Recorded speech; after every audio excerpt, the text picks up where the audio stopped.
2021년 7월 1일 목요일입니다. 안녕하십니까, 주진우입니다. 새로운 대한민국, 이재명은 합니다. 이재명 경기도지사가 대선 출마를 선언했습니다. 흑수저 비주류 이재명이 실력으로 증명하겠다고 했습니다. 강력한 경제정책, 공정성장의 길을 열어야 한다고 강조했는데요. 이재명 후보가 말하는 공정은 무엇일까요? 억강부약이라는 철학은 무엇이 담겨 있는지 이재명 대선 캠프 좌장인 조정식 더불어민주당 의원에게 들어보겠습니다. 도올 김용옥이 돌아왔습니다. 구한말 동학을 코로나 시대 젊은 동학으로 재해석했습니다. 동학은 시대의 전환을 이끌어냈고 불의에 맞선 정의로운 혁명을 만들어냈습니다. 도올은 동학혁명은 지금도 진행 중이라고 외쳤는데요. 코로나 시대 우리가 왜 동학을 생각해야 하는지 도올 김용옥 선생에게 직접 들어보겠습니다.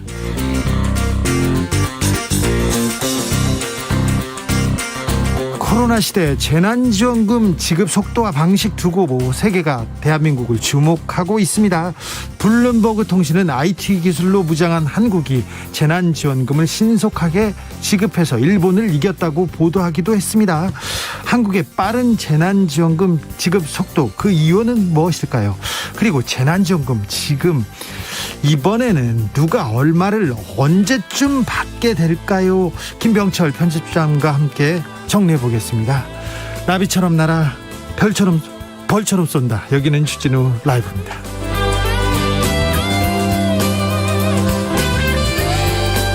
오늘도 자중자애, 겸손하고 진정성 있게 여러분과 함께 하겠습니다. 나비처럼 날아서 벌처럼 쏘야지 별을 쏘려고 하고 있습니다. 더워서 그런가요?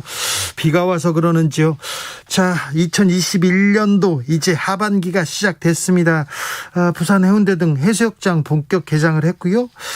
휴가 떠나신 분 있죠? 지금 해수욕장에서 주진우 라이브 듣고 계신 분 있나요? 언제 어디서든 마스크는 조금 써야 됩니다. 지금 코로나 상황 심상치 않습니다. 그러니까 마스크는 꼭 챙기시고요. 어디서 뭐 하시면서 7월 1일 주진우 라이브 맞이하고 계신지, 7월 1일 새로운 달은 어떻게 시작하셨는지 여러분의 이야기 들려주십시오.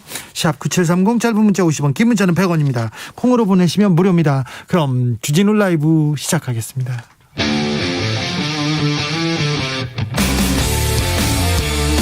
탐사보도 외길 인생 20년.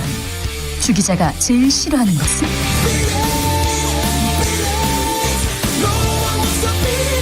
이 세상에서 비리와 부리가 사라지는 그날까지, 오늘도 흔들림 없이 주진우 라이브와 함께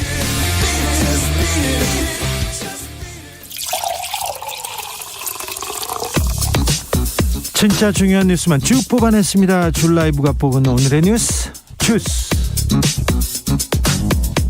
정상근 기자, 어서 오세요. 안녕하십니까. 코로나 상황 심상치 않습니다. 또 700명대입니다. 네, 오늘 0시 기준 코로나19 신규 확진자는 762명입니다.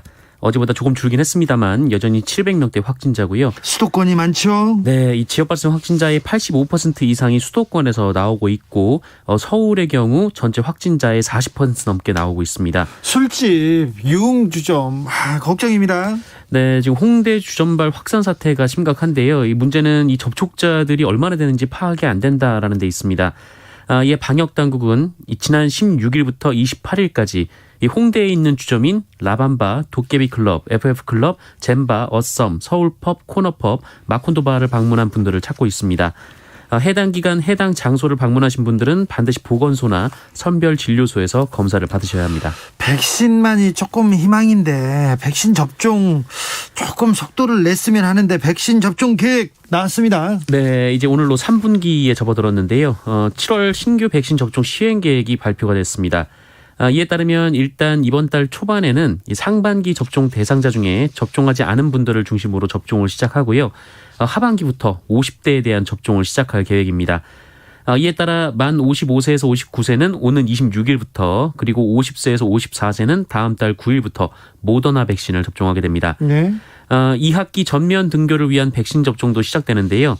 고3 학생과 고등학교 교직원 총 64만 명은 관할 교육청, 학교와 예방접종센터 보건소가 미리 조율한 일정에 따라 19일에서 30일 사이에 예방접종센터에서 화이자 백신을 맞게 됩니다. 아스트라제네카 백신은 50대 이상에게만 접종하기로 했다면서요? 네, 얼마 전 이 30대 남성이 이 아스트라제네카 부작용으로 알려진 혈소판 감소성 혈전증으로 사망한 바 있는데요. 이에 예방접종 전문위원회가 논의한 결과 이 아스트라제네카사의 코로나19 백신 접종 연령을 기존 30세 이상에서 50세 이상으로 상향 조정했습니다. 네. 이에 따라 이번 달부터 50세 이상에 대해서만 아스트라제네카 백신을 접종하기로 했고요. 50세 미만 중 이미 아스트라제네카로 1차를 맞으신 분들이 있는데 이분들은 5일부터 2차로 화이자 백신을 접종하게 됩니다. 교차 접종하면 괜찮을까 이렇게 걱정하시는 분들이 있는데요. 교차 접종이 효능은 더 있다고 하니까 너무 걱정 안 하셔도 될 것 같습니다. 정부가 재난지원금 지급 규모 결정했습니다. 네, 이번엔 이 소득 기준으로 상위 20%를 제외한 약 1,800여만 가구에 1인당 25만 원씩 재난지원금을 주기로 했습니다. 지난해 3월 재난지원금을 줬을 때는 이 가구당 최대 100만 원까지만 지급이 됐었는데요. 네. 이번에는 그런 제한은 없습니다. 인당으로 가는 거죠? 네, 5인 가구면 125만 원, 6인 가구면 150만 원을 지급받게 됩니다. 네. 여기에 기초생활수급자 등 저소득층 같은 경우에는 1인당 10만 원씩 추가로 주기로 했습니다. 그러니까 1인당 35만 원이 되고요. 예. 그리고 코로나 사태로 영업 금지 등 제한 조치를 받은 소상공인 113만 명에게는 최대 900만 원의 지원금을 주기로 했습니다. 그리고 2분기 대비 3분기 월 평균 카드 사용액이 증가했을 경우 이 초과금의 3%를 제외하고 사용액의 10%, 그 차액의 10%를 돌려주는 신용카드 캐시백도 시행을 합니다. 민주당은 여기에 보태서 맞벌이 부부에 대한 보완책도 마련한다는 입장입니다. 네, 이 송영길 대표는 오늘 매일경제와의 인터뷰에서 이 가구 소득 연 1억 원이 넘는 맞벌이 부부의 경우 보완책을 마련하겠다라고 밝혔습니다. 다만 전 국민 지급안에 대해서는 쉽지 않을 것이다라고 말하기도 했습니다. 전 국민 지급안에 대해서는 어려울 것 같습니다. 이재명 경기도지사가 대선 출마를 선언했습니다. 네, 오늘 새벽 유튜브와 페이스북 등에 동시에 이 대선 출마 선언 영상을 공개했습니다. 슬로건은 새로운 대한민국 이재명은 합니다이고요. 네. 강력한 경제 정책을 강조했습니다. 강력한 경제 정책. 네, 이재명 지사는 대전환의 위기를 경제 제도약의 기회로 만드는 강력한 경제 부흥 정책을 즉시 시작하겠다라고 밝혔고요. 우리나라 위기의 원인으로 불평등과 양극화를 지목했습니다. 이에 특권과 반칙에 기반한 강자의 욕망은 절제시키고 약자의 삶을 보듬는 억강부약 정치로 모두 함께 잘 사는 대동세상을 향해 가야 한다라고 말했습니다. 기본소득도 강조하더라고요. 네, 기본소득 재차 강조했고요. 그리고 이재명 지사가 했던 이 기본주택 공급도 강조했습니다. 이재명 지사는 본인을 흙수저 비주류로 칭한 뒤 지킬 약속만 하고 한 번 한 약속은 반드시 지켰다라고 강조했습니다. 지킬 약속만 하고 약속은 반드시 지키겠다고 했습니다. 오늘 민주당 예비 후보들 다 모여서 기자회견했어요. 네, 오늘 오전 여의도 글래드 호텔에서 이 국민 면접 프레스데이라는 행사를 열었습니다. 민주당의 9명의 예비 후보들이 한자리에 모였는데요. 공명선거 성평등 실천 서약에 이어서 취재진과 질의응답을 했습니다. 네. 첫 번째 질문으로 이 공통 질문이었는데요. 그 양양자 의원 지역 사무실에서 발생한 성범죄와 관련해서 양양자 의원 발언 논란에 대한 질문이 나왔습니다. 이에 대해 박용진, 김두관, 최문순 후보는 단호한 조치를 강조했습니다. 이어 조국 전 법무부 장관 논란에 대한 입장이 질문으로 나왔는데요. 이에 대해서는 후보들 간 입장에 다소 차이가 있었습니다. 한편 이재명 지사는 행사 후 별도로 기자들로부터 이른바 형수 욕설 논란에 대한 질문을 받았는데요. 별도로 기자들한테 질문을 받은 거군요. 네, 이재명 지사는 모두 사실이라며 이 7남매를 키우며 고생하신 어머님이 이 모진 폭언을 듣게 돼 순간적으로 참기 어려워 그런 상황에 이르렀다며 눈시울을 붉히기도 했습니다. 예. 황교안 전 미래통합당 대표도 대선 출마 선언했습니다. 네, 오늘 오후 국회에서 기자회견을 열고 다시 나라를 정상화하고 나아가 이 초일류 정상국가로 가는 길에 매진해야 한다며 대선 출마를 선언했습니다. 황교안 전 대표는 그동안의 국정 경험을 바탕으로 국민이 행복한 세상을 열겠다며 문재인 정권에 의해 저질러진 비정상을 정상으로 되돌려놔도 이 사회의 역동성이 되살아날 것이다 라고 말하기도 했습니다. 네. 청와대가 인사검증 잘못한다 이런 지적 받았는데요. 국무총리와 정무수석이 입장을 밝혔습니다. 네, 김기표 반부패 비서관 인사검증 실패를 둘러싸고 김혜숙 인사수석 책임론이 제기되는 가운데 김부겸 국무총리는 오늘 라디오 인터뷰에서 이 청와대의 인사검증 시스템에 한계가 있다며 이 청와대에 가시는 분들이 스스로 잘 처신했으면 좋겠다라고 말했습니다. 예. 김부겸 총리는 청와대의 인사검증 시스템이란 게 옛날처럼 세세하게 정보기관을 통해서 개인을 사찰하는 방식이 아니라면서 예전에 비해 상당 부분 제약이 있다라고 강조했습니다. 이철희 정무수석도 비슷한 취지의 입장을 밝혔는데요. 인사검증 실패는 특정인에게 모든 책임을 지우는 건 아닌 것 같다라며 시스템에서 개선할 여지가 있는지 보완할 여지가 있는지 살펴보고 있다고 밝혔습니다. 빨리 시스템 개선해야 됩니다. 보완할 여지 많은 것 같습니다. 많습니다. 경찰이 이준석 국민의힘 대표 관련해서 수사에 착수했다고요?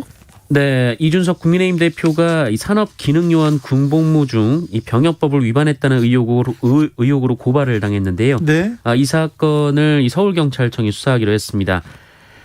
이준석 대표는 지난 2007년 11월부터 2010년 9월까지 이 산업기능요원으로 복무하던 중 2010년 당시 지식경제부 주관 그 소프트웨어 마에스트로 과정에 활동한 그 사실이 있는데요. 네. 한 시민단체가 이것이 병역법과 이 전문연구요원 산업기능요원의 관리 규정 겸직 금지 조항을 위반한 소지가 있다며 고발한 바 있습니다. 네, 검찰이 이광철 청와대 민정비서관 기소했습니다. 네, 김학의 전 법무부 차관에 대한 출국 금지 조치를 주도한 혐의로 이광철 청와대 민정비서관이 기소됐습니다. 수원지검은 이광철 비서관을 직권남용 권리행사 방해 등 혐의로 서울중앙지법에 불구속 기소했습니다.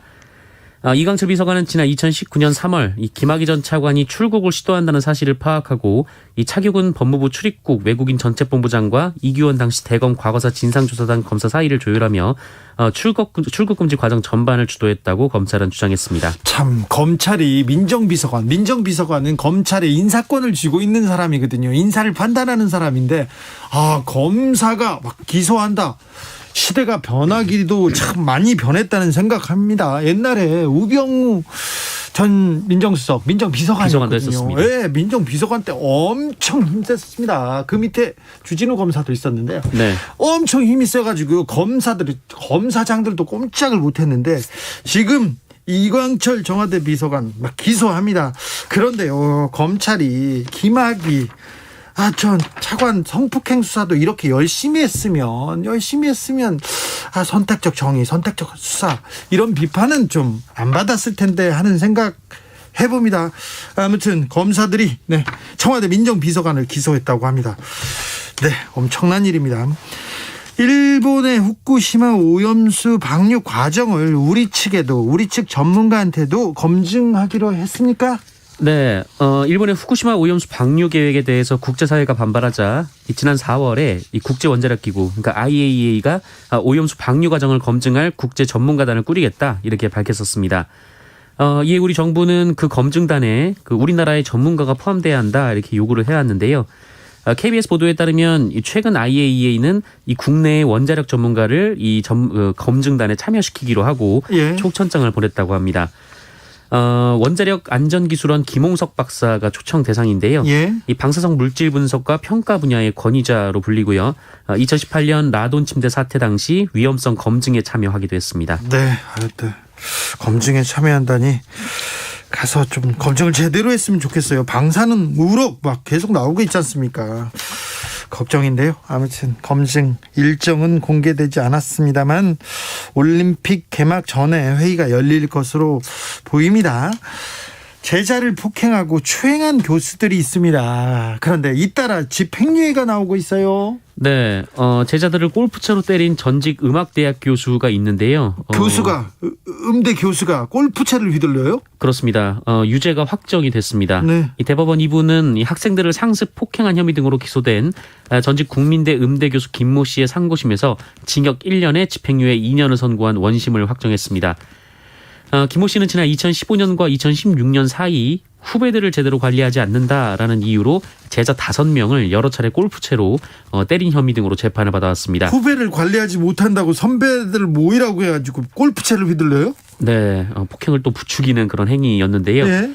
그리고 이 폭행과 강제추행 등의 혐의로 함께 기소된 같은 학교의 전직 겸임교수 조모 씨도 징역 6개월에 집행유예 2년을 확정받았습니다. 아니 선생님이 막 폭행을 가하고 있는데 왜 이게 집행유예인지.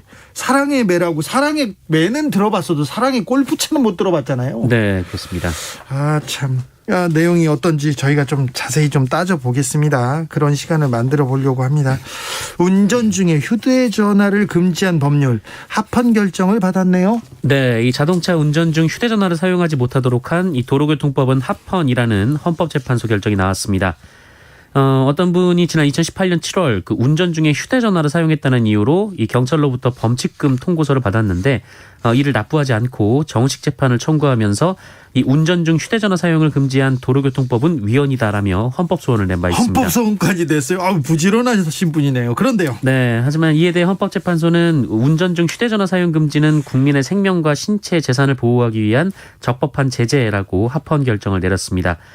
이 헌법재판소는 운전 중 휴대전화를 조작하면 이 전방주시와 돌발 상황 대처 능력이 저하되기 때문에 교통사고 위험이 증가한다며 국민의 생명, 신체, 재산을 보호하기 위해 휴대전화 사용을 원칙적으로 금지할 필요가 있다라고 지적했습니다. 네. 그런 결정이 나왔습니다. 주스 정상근 기자와 함께했습니다. 감사합니다. 고맙습니다. 4177님께서 부산 송도 해수욕장 오늘 개장했습니다. 아직 많은 사람이 많지는 않은데요. 태양 아래 벌겋게 익는 건 시간 문제 같았어요. 곧 퇴근하는데 야간 바다는 더 시원하겠지요. 그렇죠. 야간 바다도 좋겠죠. 4567님께서 중랑천에서 방역수칙 잘 지키면서 라이딩 중입니다. 맞바람이 강해서 앞으로 나가기 힘든 게 지금 코로나로 전진하지 못하는 우리 시대 같습니다. 다들 화이팅입니다. 얘기합니다. 화이팅 하십시오. 2320님 삼각지 분식집 사장입니다. 네. 고생 많으십니다. 열심히 일한 저와 기말고사 열심히 준비했지만 망해서 풀 죽어 있는 중2 아들내미 기본 풀어주려고 내일부터 속초 태백 여행 갑니다. 장마와 함께 말이죠. 참 비가 좀 덜 와야 될 텐데 비 조심하십시오. 장마 조심해야 됩니다. 5007님께서 지금 버스 안인데 다리 불편하신 분이 타시는 순간 자리 양보해드렸더니 극구 사양을 해도 마스크를 하나 주시네요. 네, 뒷좌석에 타신 분이 방금 내리셔서 앉아서 문자 보냅니다. 방송 편안히 들으면서 가니까 좋네요. 수원에서 안산 가는 11번 버스 아닙니다. 얘기합니다. 안전운전 하시고요. 조심히 가십시오. 교통정보센터 다녀오겠습니다. 이승미 씨. 네, 이 시각 교통 상황입니다. 곳곳에 사고로 밀리는 곳들이 있는데요. 남해고속도로 부산 방향으로 창원 1터널 부근 사고는 처리 작업 10분 전쯤 정리가 됐고요. 용정나들목부터 밀리고 있습니다. 중부 내리고속도로 양평 방향으로 성주터널 부근 2차로에서 사고가 나서 남성주 휴게소부터 4km 안 정체되고 있고요. 수도권 제일순환고속도로는 경기 북부권입니다. 구리에서 일산 쪽으로 수락산 터널 부근에서 승용차 사고를 처리하고 있습니다. 불암산 요금소부터 수락산 터널 쪽으로 3km 구간이 정체되고 있습니다. 경부고속도로 부산 방향으로는 한남에서 서초까지 정체고요. 죽전에서 수원 쪽으로도 속도 내기 어려워졌는데요. 죽전 부근 5차로에 고장난 차량이 있어서 주의하셔야겠고요. 서울 양양고속도로 양양 방향으로 서양양 분기점에서 양양 분기점까지 1차로에서 작업이 계속되고 있습니다. 이 여파로 서면 3터널부터 서면 6터널 쪽 5km 구간이 밀리고 있습니다. KBS 교통정보센터였습니다. 주진우 라이브.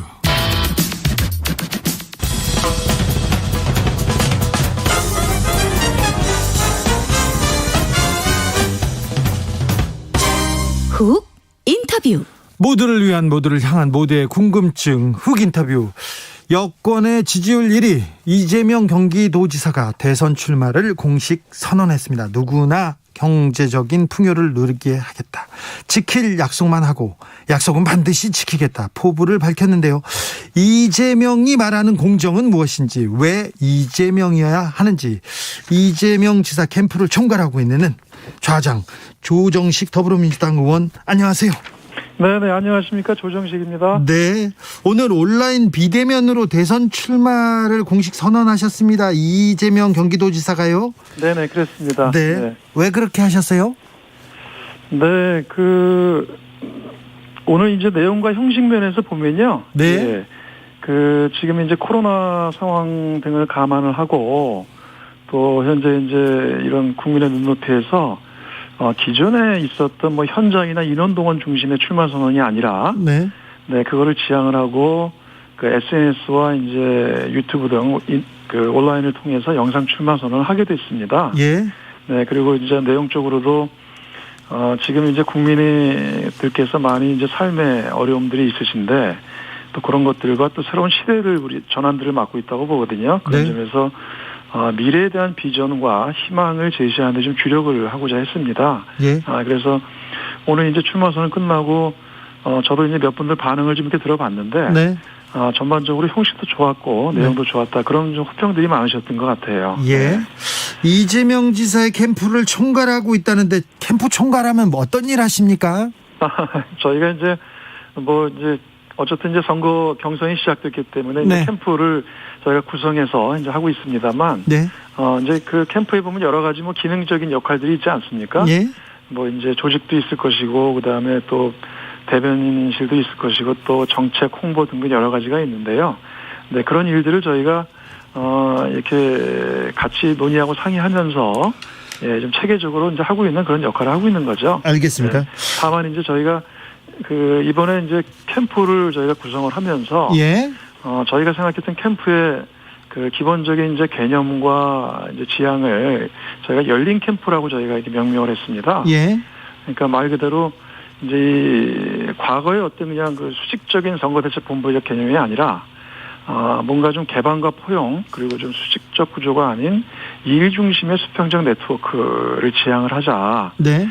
이제 그런 점에서 저희가 캠프를 좀 구성을 했고 또 그런 데서 제가 이제 좀 그런 부분들을 좀 이렇게 조정하고 같이 좀 가교 역할을 하는 역할을 하는 거죠. 네. 자, 여의도의 신사 5선의 조정식이 0선의 이재명을 지지하는 이유가 뭡니까? 저는 궁금해요. 네네. 그 아무래도 이제 제가 이제 이재명 이제 후보가 되셨죠. 예. 지금 이제 오늘 이제 공식 후보 등록하고 출마하셨으니까 제가 이제 이재명 후보와는 이런저런 또 같이 일을 해본 경험들이 있습니다. 예. 제가 예전에 그 원내대변인 시절에 그때 당시는 이제 후보께서 당 부대변인을 하고 계셨었어요. 네, 그렇죠. 저 밑에서 부대변인이었어요. 네네. 한 2008년, 9년, 10년도 넘은 일이었었죠. 예. 그러면서 같이 이제 당에서 일을 해본 경험도 있었었고 그때 느낌이 꽤 이렇게 좀 명석하기도 하고 굉장히 일에 대한 책임감이 굉장히 강하구나라는 걸 제가 느낀 적이 있었어요. 예. 그리고 또 이제 더 구체적인 계기가 된 것은 그 후보께서 이제 경기도 지사가 되셨을 때, 네. 그때 제가 이제 경기도 그 인수위원장을 이제 맡아 일을 했었습니다. 예. 그러면서 한 2-3개월 같이 일을 하면서 네 이제 그런 경험들이 있고 또 제가 당에서 이제 정책위장을 하는 시절에 중앙정부와 지방정부 간을 연결을 하면서 예산 법안 등의 정책 전반에 대한 얘기를 나눌 기회가 많이 있었거든요. 네. 네, 이제 그럴 때 그 이재명 후보께서 이제 당의 일이나 예. 행정을 하는 것들을 좀 이렇게 옆에서 많이 지켜봤었는데, 네. 예. 그 굉장히 일에 대한 추진력과 그 다음에 또 현안에 대한 통찰력, 그것을 성과로 만들어내는 데 있어서 굉장히 좀 탁월한 역량이 또 있으시더라고요. 예. 예. 그런 부분들이 우리가 또 다음 대선을 준비하면서 그 시대 정신에 맞는 이 지도자를 만들어가는 데 있어서 굉장히 중요한 장점과 강점을 갖고 계신 분이다. 그래도 의원님 아랫사람이었잖아요. 근데 의원님 아랫사람이었는데 내 캠프를 좀 맡아주세요. 그러니까 그래도 맡아야 되겠다 이런 생각 하셨어요? 뭐 이게 이제 아래 위가 없고요. 이제 저희 캠프가 그리고 네. 함께 이제 뜻과 목표를 같이 하는 사람끼리 모여서 같이 하고 있는 건데, 예. 그 또 어쨌든 이 다음 대선이라는 게 굉장히 중요한 과정이고, 예. 저희 또 더불어민주당 입장에서는 반드시 정권을 재창출해서 민주정부 수립을 해야 되는 입장이거든요. 예. 네, 그런 데서 가장 또 그 대안이 될 수 있고, 네. 또 그 시대에 맞는 또 리더십을 갖추고 있다는 데서 같이 일을 하게 된 거죠. 알겠습니다. 6788님께서 시흥 정왕동의 일꾼 조정식 파이팅입니다 얘기하십니다. 고맙습니다. 네, 알바 지금 한 명 나왔습니다. 네네. 9225님께서 새로운 출마 방식 신선했어요 얘기합니다. TV 행복이 가족님께서는 이재명 지사는 한다면 합니다 이렇게 얘기합니다. 이재명은 합니까? 슬로건도 내걸었어요. 네네. 이제 이재명 후보에 대해서 하는 평가 중에서 가장 큰 평가 중에 하나가 예. 한 번 한 약속은 반드시 지키는 사람이다. 네. 그리고 또 현안 문제에 대해서 그거에 대한 답과 대안을 내고 예. 또 강력한 추진을 통해서 반드시 성과를 내는 사람이다. 예. 이 점은 굉장히 중요한 점이라고 생각을 합니다. 네. 실제로 이제 성남시장과 경기도지사 10년의 행정을 하는 동안에도 저도 이제 유심히 많이 지켜봤어요. 저도 경기도 출신 의원이다 보니까. 네. 근데 그 공약 이행률도 거의 90%를 넘고 네. 또 본인이 어찌 보면은 기존의 여의도 정치와는 한 발 떨어져 있는 분이었었잖아요. 네. 네, 그런데 그런 속에서도 또 국민을 바라보고 나름의 확고한 정치 철학과 용기, 결단 그리고 추진력으로 지금까지 그런 성과를 만들어 온 것이 아닌가 좀 이런 생각이 듭니다. 네. 성남 시민들과 그리고 경기도민들은 이재명은 일은 잘해 이렇게 얘기하는데 일 진짜 잘합니까? 네네. 저도 뭐 그 점에는 같이 공감을 하고 있습니다. 네. 그리고 특히나 이제 이게 다음에 이제 내년 3월에 치러지는 대통령 선거는 나라의 운명을 결정하는 선거잖아요. 예. 이제 그런 점에서 본다라면은 지금 우리 대한민국이 여러 가지 아주 엄청난 좀 시대적 전환과 또 우리 사회의 양극화라든가 불평등 이런 과제들도 풀어야 되고 네. 많은 현안들이 산적해 있는데 네. 또 그런 문제들을 지금까지 해온 역량과 경험 그리고 또 비전을 갖고 과감하게 해낼 사람이 누구인가? 예. 이제 그게 결국 시대 정신에 부합한 인물일 거거든요. 네. 거기에 적합한 바로 대안이 이재명 후보다. 라고 지금 또 국민들께서 평가하시는 게 아닌가 봅니다. 네, 자, 대한민국의 위기고요. 불신의 시대입니다. 지금 불공정과 양극화 얘기하셨는데 네네. 이 문제를 풀지 못하면 네네. 이번에 지금 민주당이 민심을 많이 잃었지 않습니까? 네네. 불공정과 양극화를 풀지 못하면 다음 대선에 어떻게 될지 승리를 장담할 수 없습니다. 그래서 이지사만의 해법, 이지사 캠프의 해법은 무엇입니까? 네, 이게 우리 사회가 굉장히 급속히 변화하고 네. 특히 이 코로나 시대라든가 또 4차 산업혁명 시대가 도래를 하면서 이 전체적인 산업과 경제, 우리 사회 전반에 이 전환과 재편들이 이루어져 있다고 보거든요. 네. 그러한 과정에서 이제 같이 불가피하게 발생하는 게 이 사회적 불평등과 양극화 심화 문제가 있습니다. 네. 그래서 이것을 해결하기 위해서는 크게 두 가지가 필요하다고 보는데요. 오늘 이제 출마 선언에서도 밝혔습니다만, 우리나라가 또 우리 전체 국가 공동체가 지속 가능한 성장을 하기 위해서는 이런 시대 상황에 맞는 강력한 경제 부흥 정책을 펼치는 것이 하나가 중요할 것이고, 예. 또 하나는 이 공정한 시장 경제의 환경을 만드는 게 중요하다고 봅니다. 말 그대로 성장과 공정이 선순환해야 되거든요. 네. 그런 점에서 또 이 후보의 경우는 그런 늘상 이 공정과 성장을 함께 강조해 왔고, 특히나 이 공정이라는 거는 우리가 이 공정한 사회 시스템 구축을 통해서 예. 자원의 효율성도 높아지고 결국 이게 지속 가능한 공동체를 만드는 길이다. 네. 그리고 이게 불평등과 양극화를 완화시키는 결국 하나의 우리 사회 환경을 만드는 것이라고 보고 있습니다. 네. 그런 이제 또 하나가 중요한 게 뭐냐면은 이런 과정들에서 발생하는 이 사회 안전망 구축이 중요할 거거든요. 예. 네, 근데 이제 사회 안전망을 구축하기 위해서 여러 가지 또 이제 이재명 후보께서 지금까지 이 기본소득이라든가 또 이런 등등에 대한 대안들을 얘기를 하셨어요. 예. 그래서 말 그대로 성장과 그다음에 공정 또 사회 안전망의 구축 이것이 세 개의 축이 돼서 지속 가능한 우리 대한민국을 만들어가는 과정이 아닌가 생각이 듭니다. 준비가 토론이 많이 된 것 같아요. 네네. 의원님 얘기만 들어도요. 1361님께서 언행일치를 가장 잘하는 사람이 이재명입니다 얘기합니다. 4686님께서는 추진력 있는 이재명 후보 지지합니다 얘기하시고요. 느티나무님은 일할 사람 뽑아야죠. 누구처럼 대장 노릇하고 싶은 사람이랑 비교가 안 됩니다 이렇게 얘기합니다. 로라 김님께서는 이재명 후보는 민주당 지지자들 통합하는데 신경 좀 써야 할 것 같아요 얘기하는데요.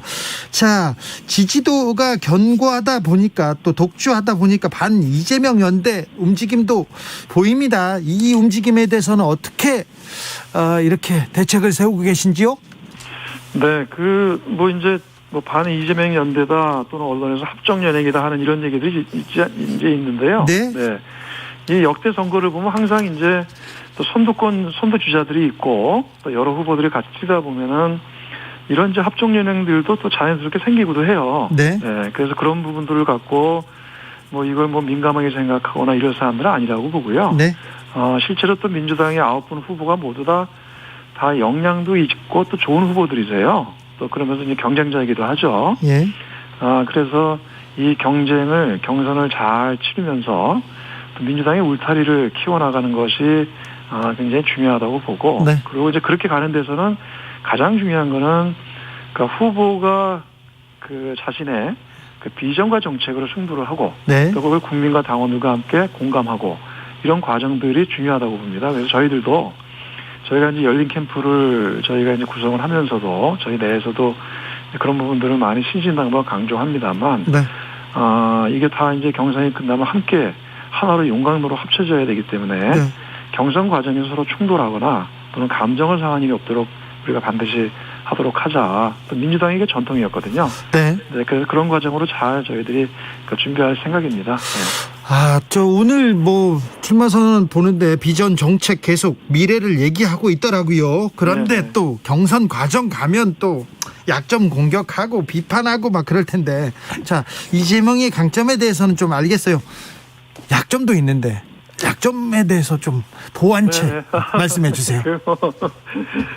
뭐 그동안 뭐 단점이랄까 그런 부분들은 뭐 이제 언론이라든가 이제 당내에서도 이제 그런 이제 지적들도 있었어요. 예? 그러니까 뭐 그동안 이제 사실은 그저 여의도 정치하고는 약간 거리감이 있었던 거 아니냐. 네.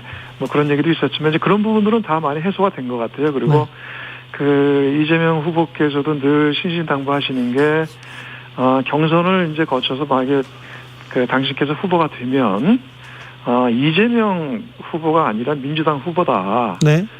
그런 데서 이제 당과 일체화하고 함께하는, 그리고 또 그다음에 사실 저희 열린 그 캠프도 이제 경선이 끝나면 다 이제 해산할 생각이거든요. 네. 네, 그렇게 해서 이제 당이 중심이 돼서 용광로 다시 선대위를 만들 생각입니다. 아, 그래요? 네네. 대선까지 그래서 치르는 게 아니라요? 이제 우리 열린 캠프는 이제 경선 캠프인 거죠. 네. 그리고 당연히 이제 최종 이제 어떤 당의 후보가 되면은 민주당 후보가 되기 때문에 네. 이제 또 민주당에서 모든 구성원들과 또 같이 이제 의원들 다 포함해가지고 함께 다시 이제 이제 본선 캠프가 만들어지게 되겠죠. 알겠습니다. 네네. 그래서 그런 점들은 저희가 늘 유념하고 함께 할 수 있는 방법으로 갈 거고요. 예. 또 그리고 오늘 뭐 이제 저희가 경선을 치르면서 이제 시작을 하면서 오늘 이제 그 각 9명의 후보들께서 나오셔서 또 각자의 뭐 이렇게 이런 약점으로 지적되는 부분에 대한 얘기도 있었는데. 네. 이제 그때 이제 그 가족사에 대한 얘기도 이제 직접 후보가 언급을 하셨어요. 네, 하면서 사과도 했어요. 네네네. 그래서 물론 이 일은 10년 전에 그 어떤 가족의 그 당시에 이제 성남시정에 대한 개입이나 이권 개입 이제 이런 갈등들이 있어서 그걸 막다가 벌어진 일이기는 하지만 이제 그 일에 대해서 후보가 직접 본인이 인정하고 이 잘못을 사과드린다고 진솔하게 또 얘기를 했고요. 예. 또 그리고 지난 10년의 과정을 거치면서 본인도 많이 좀 성숙했다 이렇게 진솔하게 좀 얘기를 했습니다. 네네. 그래서 아무튼 다 이제는 함께 나아갈 수 있도록 그런 자세를 임하고 있습니다. 네. 자, 야권의 유력 주자인 윤석열 전 검찰총장도 출마 선언을 했습니다. 네, 자, 그렇습니다. 윤 총장 대비 어떻게 하고 계신지요? 어쨌든 뭐 야권의 현재 유력한 주자로 이제 출마 선언을 하셨고 하고 있으니까 어쨌든 나중에 이제 뭐 윤석열 총장께서 뭐 이제 혹시 이제 야권의 후보가 되시면은 이제 서로 이제 경쟁 후보가 돼서 네. 이제 같이 철저하게 임해야 되겠죠. 근데 네. 현재로서는 아직 어떨지 모르겠어요. 아, 그래요? 예, 그리고 어떨지 모르겠고. 아니, 근데, 캠프의 좌장인데 내가 윤석열을 잡을 묘안이 있다, 다 준비가 돼 있다, 이렇게 얘기하셔야 되는 거 아닙니까? 네, 근데 이제 다만 이제 윤석열 총장께서 대선 출마를 이제 하면서 그 어제 이제 출마 선언을 하면서 몇 가지 얘기도 하고 또 뭐 이제 지지자들 동원해가지고 과거 방식으로 이렇게 출마 선언을 하셨는데 여전히 좀 가장 이제 좀 안타깝고 좀 남는 것은 네.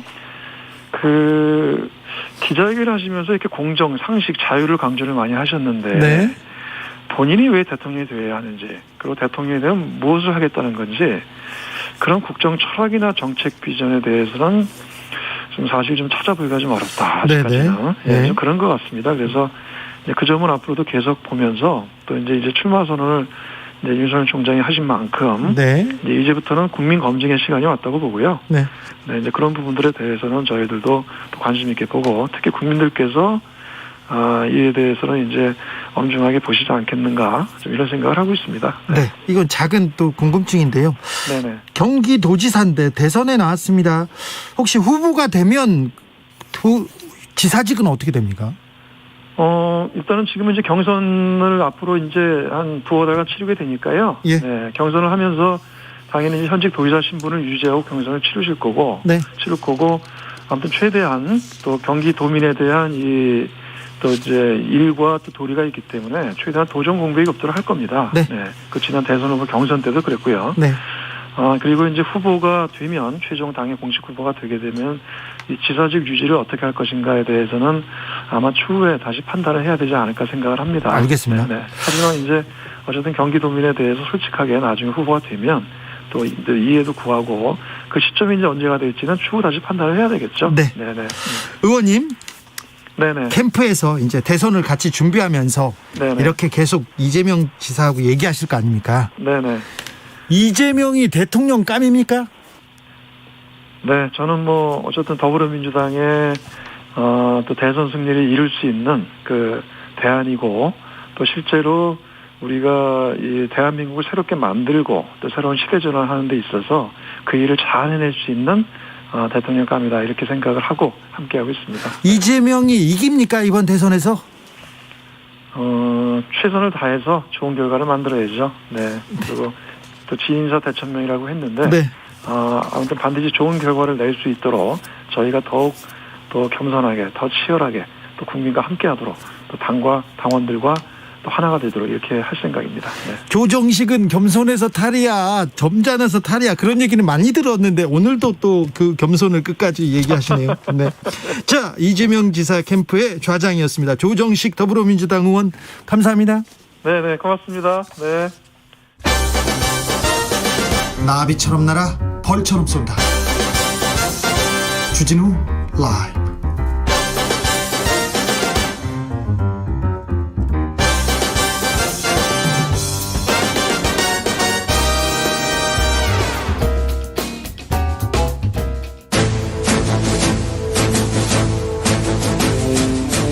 때는 2021년 여야의 오선 의원 둘이 훗날 태평성대를 위해 큰 뜻을 도모하였느니라.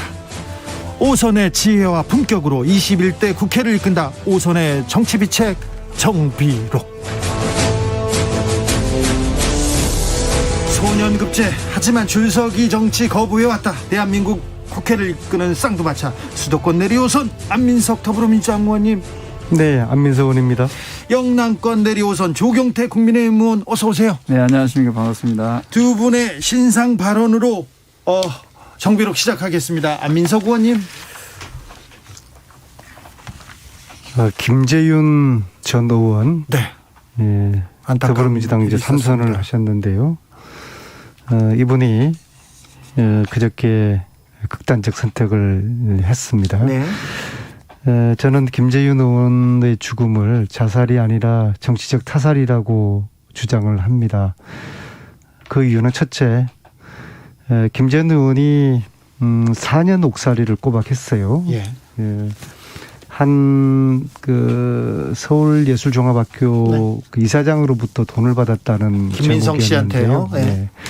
근데 이 사건이 시작되던 14년 여름 그 시기가 당시에 박근혜 정부가 공안정국을 만들면서 야당 의원을 탄압을 하기로 하면서, 물론 그때 저도 포함되어 있었습니다. 그래서 야당 의원들 다수에 대한 기획 수사가 저는 이제 되었다고 이제 보고 있고요. 또 그러한 정황은 지난해 KBS 시사 직격에서 이 사건은 청와대 하명 수사라는 의혹을 제기하면서 60분짜리 방송을 2번이나 방송을 했어요. 네. 그다음에 두 번째로는 김재훈 의원의 판사가 이제 최재형 최재형 판사가 2심 판사였습니다. 2심 감사원장이. 판사였는데요. 이게 1심에서는 3년 나온 거를 2심에서 4년을 때렸어요. 특히 1심에서 몇 가지 돈을 주고받았다는, 물론 여기는 이제 줬다는 사람의 진술밖에 없어요. 증거도 없습니다. 근데 1심에서는 주었다고 하는 어떠한 특정된 날에 도저히 김재현 전 의원의 행적이 거기를 갈 수 있는 물리적인 시간이 안 됐기 때문에 1심에서도 무죄가 됐던 부분까지도 2심에서 유죄로 때려서 1심 3년이 2심 4년으로 이제 나와서, 그래서 최재형 판사는 당시에 상당히 잘못된 판결을 했다라는 그런 저희들은 이제 생각을 하고 있는데, 그런 분이 지금 대통령 된다고 나왔으니까 지금 아주 김재현 의원으로서는 아마 아주 분노가 치밀었을 것입니다. 네, 신상 발언하고 이제 방송 끝날 것 같아요. 그래서 오늘은 좀 양해를 좀 구하겠습니다. 네. 그래서 월요일 날 최재형 감사원장의 이분이 대통령 되겠다고 사퇴를 한 거겠죠. 그냥 집에서 놀려고 사퇴한 거 아니지 않습니까? 그리고 그 다음 날 김재현 전 의원이 극단적인 선택을 한 것이, 저는 이것이 정치적인 타살이라고 보고 있습니다. 조경태 의원님은 큰 상도 타셨어요. 네, 축하합니다. 네. 감사합니다. 네. 네. 조경태 의원님 신상 발언. 네, 한 언론에서 지속 가능 혁신 리더 의정 대상을 주셔서 네. 사실은 안민석 의원님이 받으셔야 될 상인데. 이거 아닙니다. 조경태 의원님. 네, 저한테 이런 큰 상을 주셔서 감사하고요. 예. 앞으로 우리 대한민국이 좀 지속 가능하게 네. 성장할 수 있는 그런 부분에 대해서 저희가 의정 활동을 더 열심히 잘하겠다, 그 말씀을 드리겠습니다. 네. 대선 슈퍼위크입니다. 출마 선언 이어지고 있습니다. 어제는 윤석열, 오늘은 이재명, 이렇게 해서 계속해서 하는데, 출마 선언 어떻게 보고 계신지요? 오늘 이재명 경기지사의 대권 출사표 어떻게 보셨습니까? 조경태 의원님? 네, 크게 제가 봤을 때는 아직까지는 국민들께서는 좀 대선 출마에 대해서 큰 반향은 없는 것 같아요. 이재명 지사 출마가요? 네. 그 앞에 계시는 분도 마찬가지지만, 그래서 앞으로 구체적으로 내가 대통령이 되면 뭘 하겠다는 그런 구체적인 그런 비전이 좀 나와야 되는데, 네. 약간 좀 애매모호한 그런 용어들, 추상적인 용어들이 많이 나오기 때문에 네. 아직까지는 국민들이 봤을 때는 네. 과연 그분들이 대통령이 되었을 때 국민의 삶이 어떻게 더 발전되고 더 행복해지고 더 나아질까에 대한 그런 부분은 조금 더 숙제로 남아 있는 거 아닌가 생각합니다. 윤석열 후보의 출마 선언문도 추상적이기는 마찬가지죠. 네, 마찬가지죠. 네. 그래서 두 분 다 조금 아직까지는 국민들이 봤을 때는 기대에는 좀 미치지 못하고 있다, 이렇게 보겠습니다. 안민석 의원님. 조경태 의원님이 오늘 이재명 대선 후보의 출마 선언문을 제대로 못 보신 것 같은데요. 일단 형식 면에서 굉장히 특이하고 신선했습니다. 역시 이재명다웠다라고 보는데요. 보통 출마 선언하면은 세과시용으로 지지하는 의원들을 뒤에 딱 세우고 출마 선언을 장하게 멋있게 하지 않습니까? 이명박 전 대통령 출마 선언할 때 사람들 딱 새 동원하고 막 전세버스 올라오고 들어가자마자 이명박 외치고 큰 이재명 화제였죠. 후보 출마 선언은 나홀로 네. 비대면 이 전국에 맞게 아무런 사람들 동반하지 않고 이제 혼자서 출마 선언을 했다는 것이 굉장히 이제 신선했고 이제 파격적이었고 이재명 다웠다라고 보고요. 내용 면에도 한 10분 넘는 동안에 현재와 미래를 쭉 진단했지만은 결국엔 키워드는 국민들은 먹고 살게 하겠다. 네, 약속은 경제 부흥을 일으키겠다라는 게 키워드였다 보는데요. 이것은 경제 부흥을 어떤 식으로 하겠다는 이야기가 나왔습니까? 네, 그 내용이 충분히 다 있고요. 그리고 저는 그것이 기억이 안 나는데.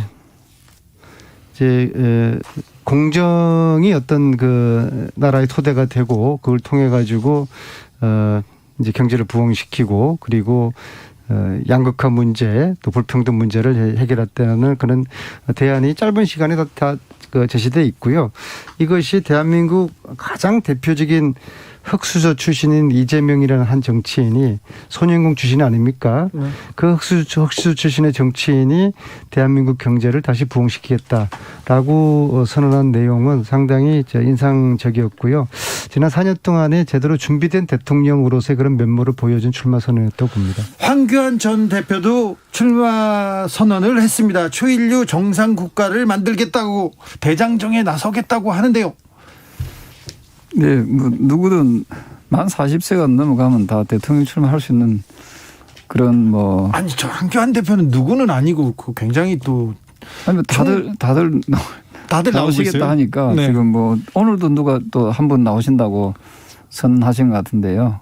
여러 명이 예. 하고 있어가지고요. 예. 예. 그래서 아마 뭐 출마 러시가 이루어질 텐데 네. 문제는 앞서 말씀드렸던 대로 과연 그분들이 국가와 국민들을 위해서 예. 희생하고 또 나아가서 지금 문재인 정권처럼 편가르기 안 하고 오로지 국민들이 잘 먹고 잘 살 수 있도록 또 공정한 또 시스템을 잘 구축해 나갈 것인가 이것을 지켜볼 거라고 보고 있습니다. 조경태 의원님, 윤석열 전 총장은 국민의힘에 들어올까요? 아니면 이 대선 레이스를 완주할 수 있을까요?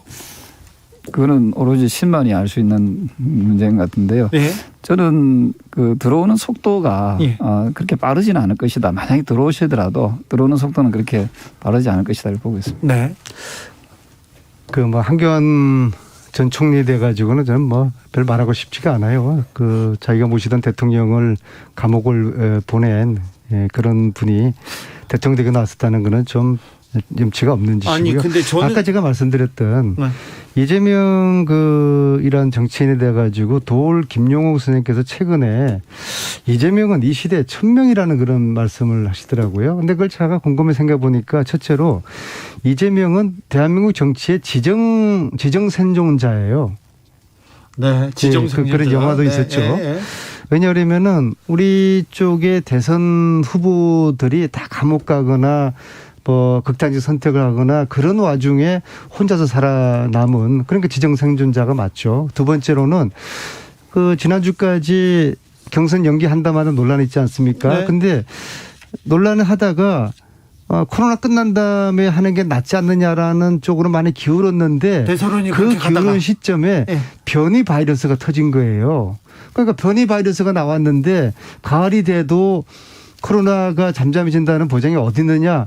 그걸로 이게 완전히 흐름이 또 역전돼 버리더라고요. 야, 이게 참 기가 막힌 지정생존자 이재명. 그런 느낌을 줄 수가 없는데요. 가령 이 지정생존자가 최후까지 그렇게 될지 안 될지 그건 지켜봐야 되겠지만은 현재까지는 대한민국의 정치판의 지정생존자. 이건 틀림없는 것 같고 그래서 도울 선생님이 이런 부분에 주목하시면서 천명이라고 이렇게 표현하셨습니다. 안민석 의원님, 네. 안민석 의원님, 윤석열 전 총장이 국민의힘 후보가 되신다고 보십니까? 대선 레이스까지 달릴 수 있다고 보십니까? 제가 이 시간에 지난주에 말씀드렸잖아요. 윤석열 엑스파일이 나오는 순간 그 근저의 본질적인 의미는 국민의힘에서 플랜 B가 가동이 된 거예요. 그 플랜 B의 핵심은 윤석열을 제끼고 다른 대안을 찾겠다는 것이거든요. 그리고 보세요. 지금 윤석열 엑스파일의 뭐 재미있는 흥미거리 중에 하나가 줄리라는 여자이지 않습니까? 근데 그 줄리가 김건희 윤석열 전 총장의 부인이시죠. 김건희 본인 스스로 나 줄리가 아니라고 하는 순간 국민들은 저거 줄리인 것 같네라는 생각을 하는 거예요. 조경태 의원님. 김건희 씨는 코끼리는 생각하지 마라는 정치는 프레임 전쟁이거든요. 네. 프레임 전쟁을 스스로가 지금 만들어버리고 줄리 전쟁을 스스로가 만드는 이런 어리석은 대통령 후보 예비 후보죠. 예비 후보의 그런 사모 김건희 씨. 참 줄리는 누구입니까? 네, 저는 뭐 이런 표현을 잘 안 쓰는데 참 가당치도 않는 얘기라고 생각을 하고요. 자꾸만 그 음모론을 제기하는데 지난주에도 제가 얘기했지만은 그 엑스파일이라는 말이 나오는 순간 저는 오히려 윤석열 후보 전 총장의 어떤 경쟁력을 더 높여줄 수 있는 그런 계기가 될 것이다 이렇게 보고 있습니다. 예.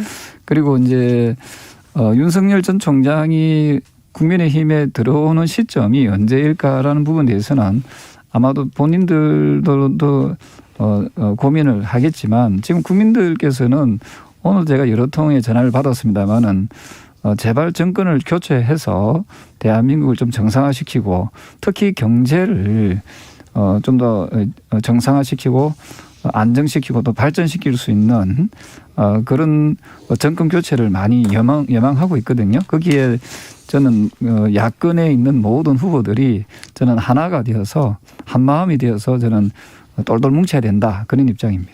똘똘 뭉칠까요? 저는 뭉칠 거라고 보고 있습니다. 최경님 줄리는 누구입니까? 글쎄요, 저는 뭐 줄리아라는 그 대표적인 할리우드 영화 배우는 이름은 들어봤는데. 줄리아 로버츠요? 예. 그 줄리는 제가 처음 듣는 용어입니다. 정균희 씨는 본인이 아니랍니다. 네. 정비록은 6시에 2부에서 이어가겠습니다. 2부에서는 우리 홍준표 전 대표 얘기도 하고 저는 황교안 전 총리가 이 정도 대접받는 거에 대해서는 좀 속상한 입장이에요. 너무 그러시면 안 됩니다. 안민석 의원님. 근데 정치는 책임을 져야 되는 것인데 6시에 뵙겠습니다.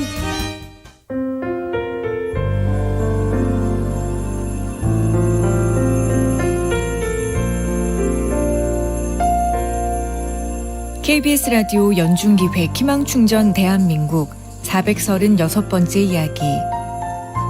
안녕하세요. 아나운서 이현주입니다.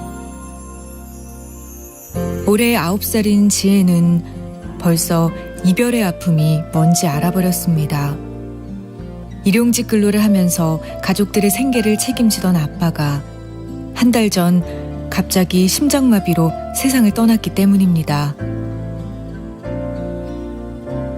지혜한테 남은 가족은 지병으로 거동이 불편한 외할머니와 면역계 이상으로 루푸스 진단을 받은 엄마뿐인데요.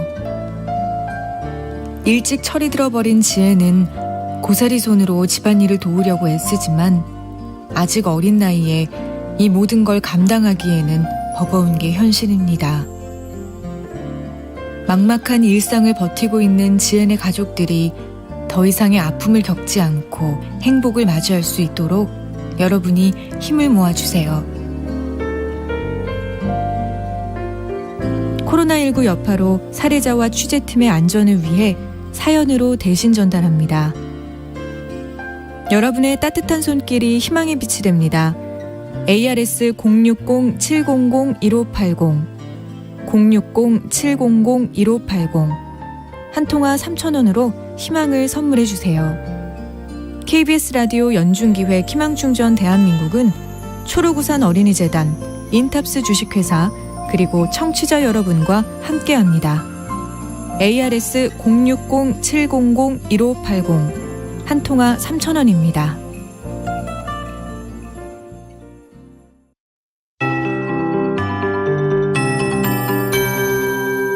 KBS 58분 날씨. 7월이 시작된 오늘 많은 곳에 더위가 있었고요. 일부 지역은 폭염특보까지 내려졌습니다. 서울의 동부권을 제외한 수도권 지역과 전라남도 내륙 지역을 중심으로 폭염특보가 내려진 가운데 지금도 기온이 상당히 높습니다. 서울은 29.9도를 가리키고 있습니다. 이 한낮의 열기가 곳곳에 소나기 구름을 만들고 있고요. 지금은 강원도 산간 지역을 중심으로 소나기가 내리는 곳이 많고 오늘 저녁까지 중부 내륙 지역, 전남권 내륙 지역, 경상북도 북부 내륙 지역을 중심으로 5에서 30mm 정도 소나기가 내리겠습니다. 내일도 곳곳에 소나기 가능성이 있고요. 토요일은 전국적인 비 예보가 있는데 오전에 제주도와 강원 영동 지역부터 시작되고 차츰차츰 비가 확대돼 밤이 되면 전국에 걸쳐 내리다가 일요일 낮까지 제주도 지방은 일요일 밤까지 이어질 텐데 장맛비가 시작되는 것입니다. 전국적으로 다소 많은 비가 내리겠습니다. 정체전선상에 발달된 저기압의 영향 때문에 전국적으로 비바람을 동반해 폭우가 예상되는 만큼 대비를 하시는 것이 좋겠습니다.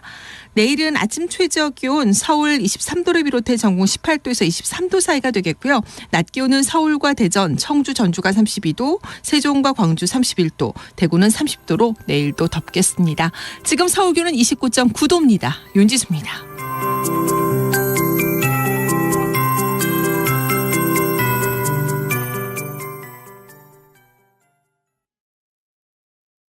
정성을 다하는 국민의 방송 KBS가 6시를 알려드립니다.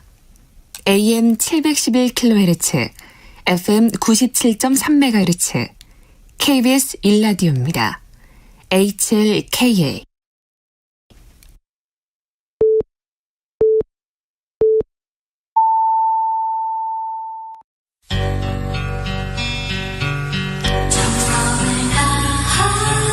정성을 다하는 국민의 방송 KBS 주진우 라이브. 그냥 그렇다고요. 주진우 라이브 함께하고 계십니다. 라디오 정보센터 다녀오겠습니다. 정한나 씨. 더불어민주당이 상임위에서 단독 처리한 코로나19 손실보상 법안과 국가교육위원회 설치 법안이 오늘 국회를 통과했습니다. 야당은 여당이 청와대 하명으로 날치기를 저질렀다고 비판했고, 여당은 정당한 절차에 따라 법안이 처리됐다고 맞섰습니다. 김학의 불법 출금 사건과 관련해 오늘 직권남용 혐의로 기소된 청와대 이광철 민정비서관이 사의를 표명했습니다. 이 비서관은 사정 업무를 수행하는 민정수석실 비서관으로서 직무 공정성에 대한 우려 및 국정 운영의 부담을 깊이 숙고했다는 입장을 밝혔습니다. 이재용 삼성전자 부회장 사면과 관련해 윤석열 전 검찰총장이 하지도 않은 말을 두고 정의당이 비난을 퍼부었다가 뒤늦게 상황을 파악하고 사과했습니다. 정의당은 철저히 크로스체크해야 했음에도 그러지 못했다며 다시는 이런 일이 없도록 하겠다고 약속했습니다. 김호수 검찰총장이 최근 진행된 검찰 인사와 관련해 저도 이번 인사 내용을 보면서 마음이 편하지 않았다고 밝히며 검찰에 한직은 없으며 여러분 모두 영전한 것으로 생각한다고 덧붙였습니다. 투자 유치를 위해 외국인 투자자에게 성매매를 알선하고 20억 원대 해외 원정 도박을 한 혐의로 기소된 그룹 빅뱅 전 멤버 승리에게 군검찰이 오늘 징역 5년에 벌금 2천만 원을 구형했습니다. 지금까지 정보센터 뉴스였습니다. 정비로 이어가겠습니다. 조경태 의원님. 네네. 홍준표 의원께서 이렇게 입당했잖아요. 네. 당내에서는 어떻습니까? 바깥에서는 굉장히 또 강력한 이빨 자랑하시고 계십니다. 저는 홍 전 대표의 어떤 역할은 분명히 있다고 보고 있고요. 예. 아마도 시간이 지날수록 이 전당대회가 이제 당 대권 후보를 뽑는 그 후보 경선이 상당히 홍준표 전 대표를 통해서 예.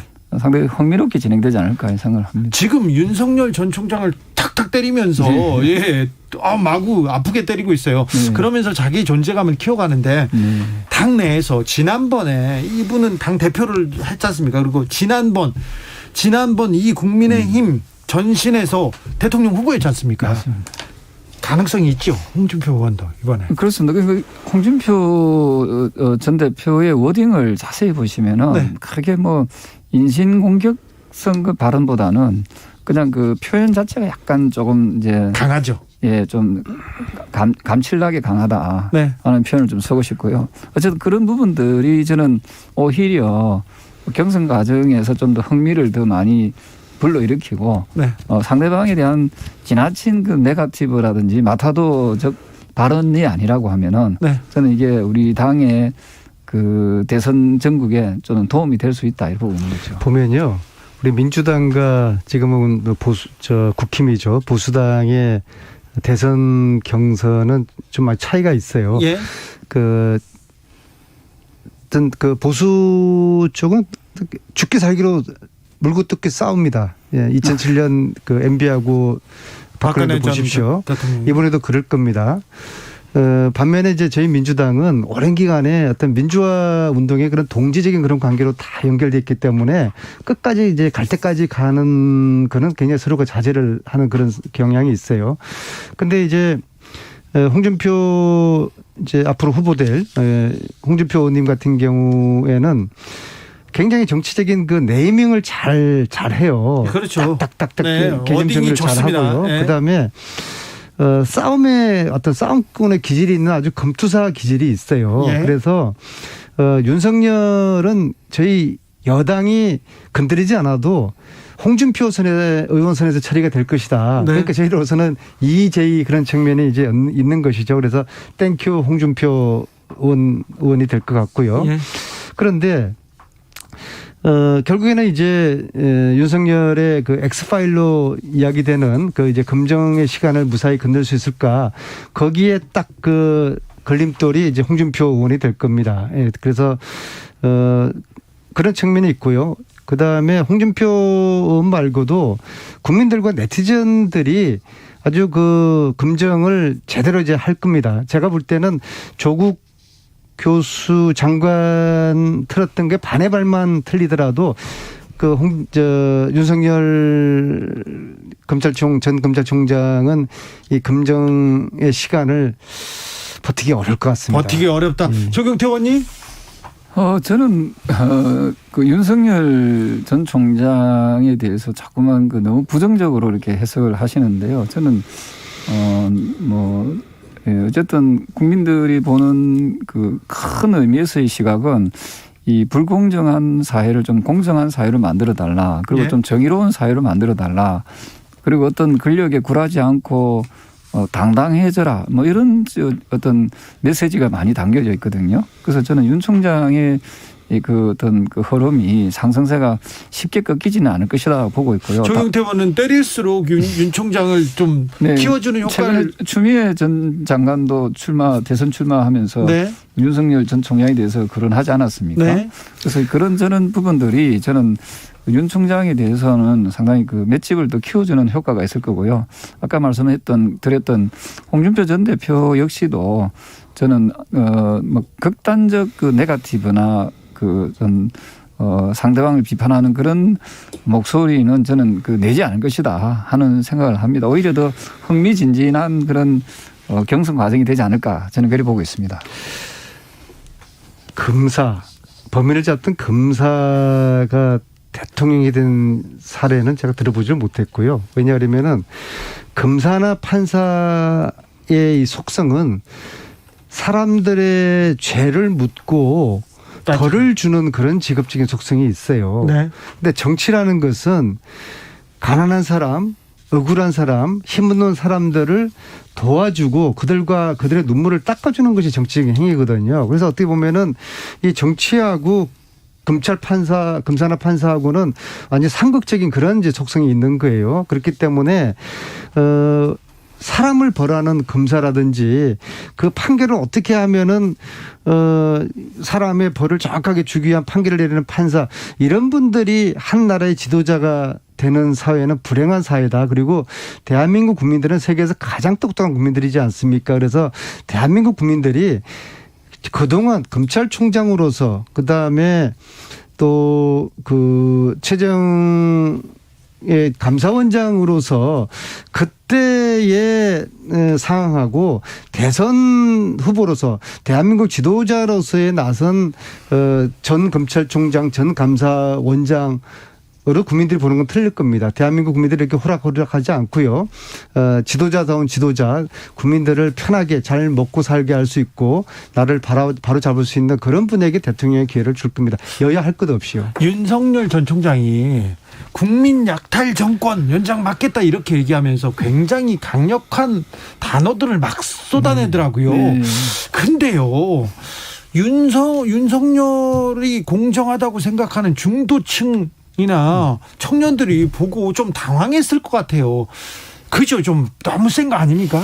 지금 그 다음에 이제 리더가 될 사람은 저는 상당히 좀 추진력이 있는 좀 강력한 리더십을 가져야 된다 이런 생각을 하고 있습니다. 왜냐하면은 이번에 이제 문재인 정권이 이제 불공정한 그런 또는 부정의한 그런 부분으로 인해서 많은 국민들이 실망하지 않았습니까? 그래서 이것을 비정상화되어 있는 이런 여러 가지 시스템을 정상화시켜내기 위해서는 저는 강력한 리더십이 있어야 된다고 생각을 하고 있고요. 어떤 압력이나 힘에 굴복하지 않는 그런 리더가 저는 이번에 나와야 된다라고 봤을 때 윤 전 총장에 대한 기대감은 그 어느 때보다 크지 않는가 이런 생각을 하고 있습니다. 국민들의 이 정권에 대한 실망, 기대가 컸으니까 실망도 커요. 그런데 정권 후반기에 지금 지지율이 40%에서 43% 이렇게 이 정도 수준까지 나오는 것 같은데 역대에서는 저는 그거 믿지 않습니다. 그건 안 믿어요? 저는 사실상 나오는 여러 가지 여론들 실질적으로 느끼는 피부에 와닿는 그 여론들을 들어보면요. 네. 결국은 20, 30대 젊은 세대에서조차도 현 정권에서는 희망이 없다. 그리고 또 많은 또 중상층 이상에 계시는 분들도 지금 더 이상 이대로 가면은 우리나라 경제를 엄청나게 망가뜨릴 수 있기 때문에 정권 교체는 필연적이다 이렇게 보는 분들이 많이 있는 것 같아요. 하면서 보니 지금 이제 윤석열 총장에 대한 이야기를 지금 하고 있는데요. 제가 이렇게 윤석열 대선 후보의 출마 선언하고 이재명 출마 선언을 제가 한번 자세히 봤는데 윤석열 전 총장의 출마 선언문 이거는 페이나 두꺼운데 별 내용이 그냥 현 정권에 대한 원색적인 비난밖에 없어요. 그리고 상당히 이념적이에요. 자유민주주의 이야기를 하면서요. 그리고 아주 원색적 비판을 하고 있고요. 특히 공정하면 대한민국이 아주 잘 되는 것처럼 사실 공정은 하나의 수단인데 말이에요. 근데 사실은 이재명 지사가 오늘 출마 선언한 것처럼 실질적으로 어떤 경제를 살리겠다, 경제를 부흥시키겠다라는 정확한 키워드를 가져야만이 미래에 대한 비전과 대안이 될 수 있는 것인데 윤석열 후보는 대체 무엇을 하겠다는 건지 그게 잘 이해가 안 됩니다. 문재인 정부 역시도 경제를 살리겠다, 일자리 많이 만들겠다 했지만 결과론적으로 경제를 살리지 못하고 일자리도 만들지 못했습니다. 여기까지 하겠습니다. 정비록 마무리할 시간이 됐어요. 시간 다 됐습니다.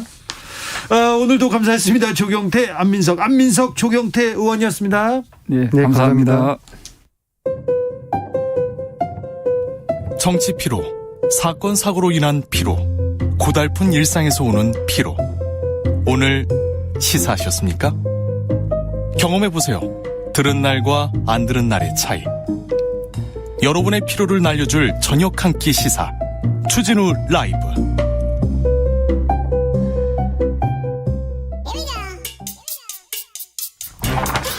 뉴스를 향한 진지한 고민, 기자들의 수다.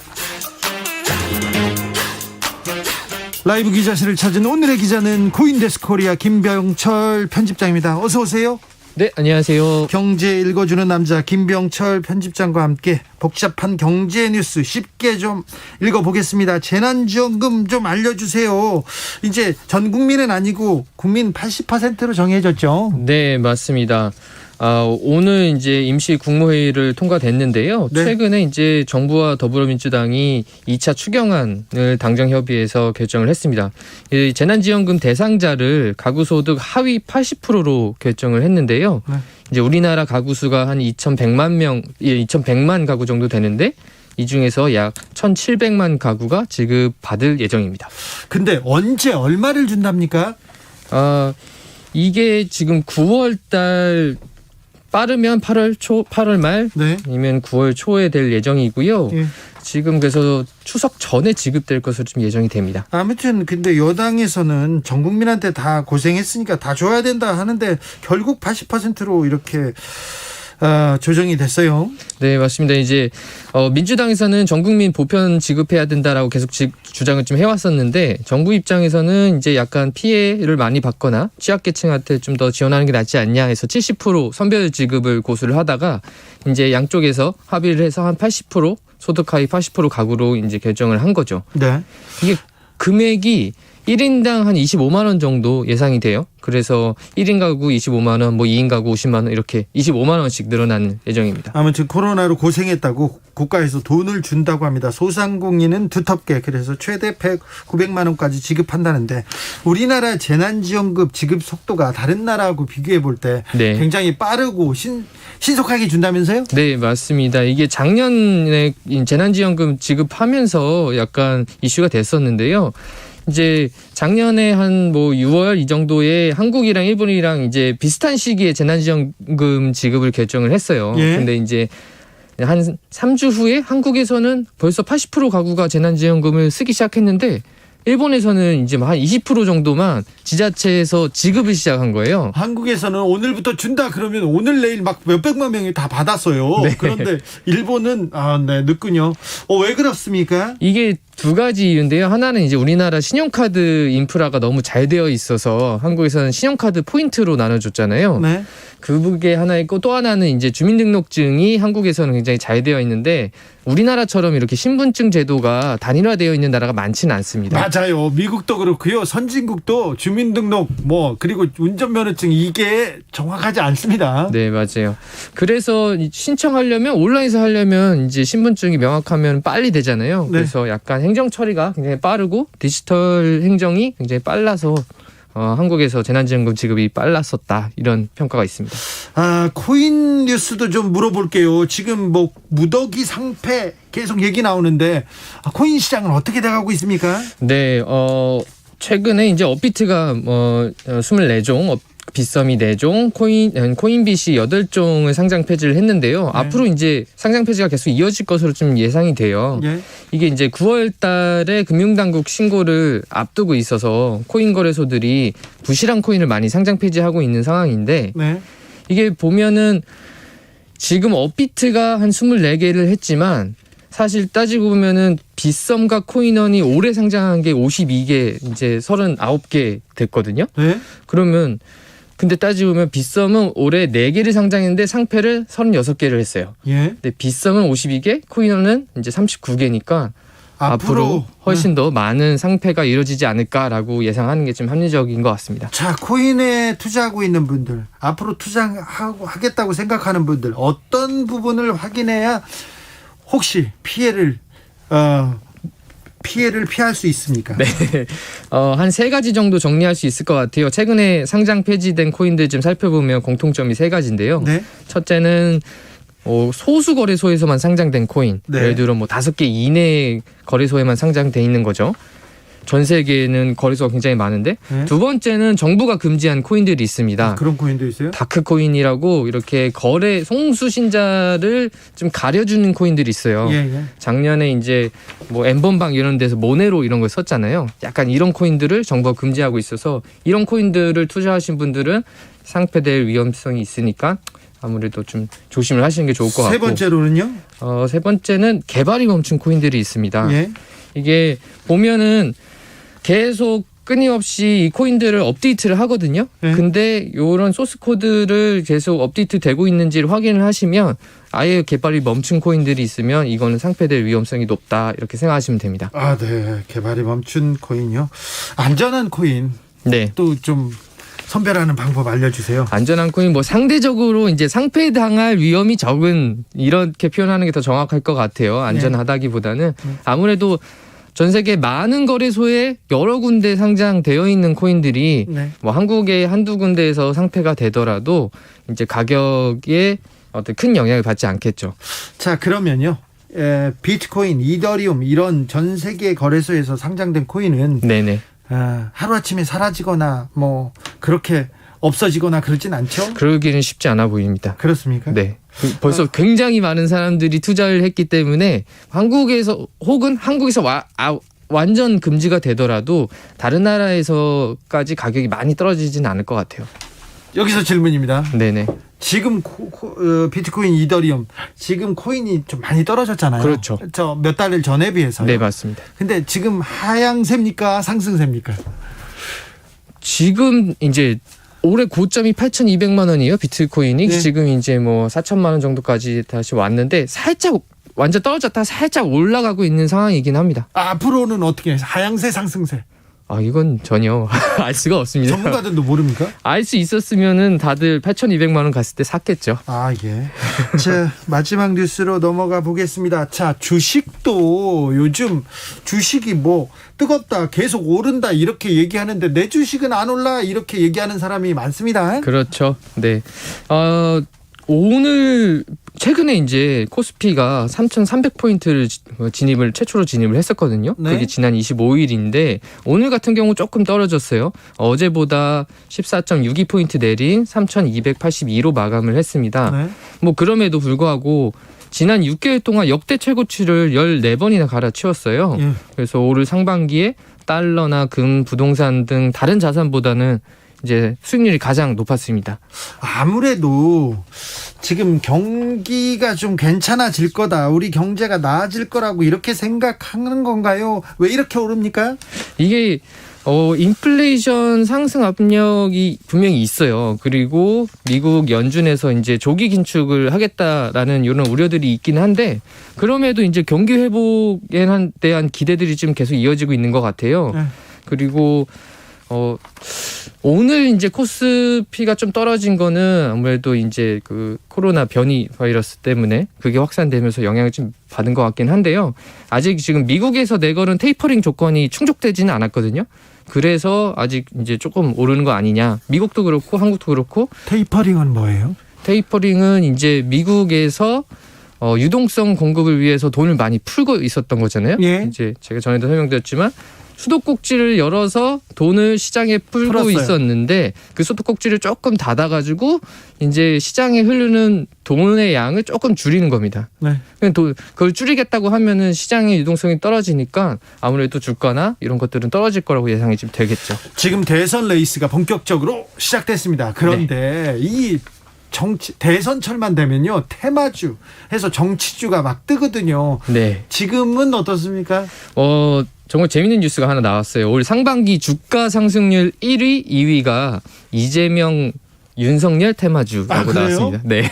지금 테마주 묶여 있어요. 네. 이게 지난 한 3월 이럴 때도 이슈가 좀 되긴 했었는데요.